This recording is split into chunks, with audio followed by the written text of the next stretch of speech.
So you're trying to tell me we're going to have a bloom of Florida red tide near Charlotte Harbor between 1 and 3 weeks?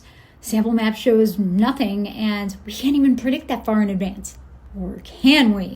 Florida red tide is a common name for an elevated concentration of a toxic species of algae that's endemic to the Gulf of Mexico. It causes wildlife fatalities. It can make people sick by breathing it in or eating it through shellfish. Usually our earliest indications of Florida red tide blooms are water samples or dying birds from eating offshore fish that are impacted by Florida red tide. But Dr. Miles Medina, the same scientist that linked Lake Okeechobee releases to Florida red tide blooms near Charlotte Harbor, by the way, that was a huge deal. It helped the Army Corps schedule releases from Lake Okeechobee to produce impacts near shore. Well, he teamed up with the Everglades Foundation and he developed a machine learning model that can give us predictions of Florida red tide blooms up to a month in advance near Charlotte Harbor. And unfortunately, well, the model is predicting that we will see elevated concentrations of Florida red tide near Charlotte Harbor between 1 and 3 weeks. The model is still in testing phase, so we'll see what the accuracy is like between 1 and 3 weeks. Right now, we have a couple low concentrations up on the panhandle, but as far as the west coast of Florida goes, we have, background concentrations or nothing.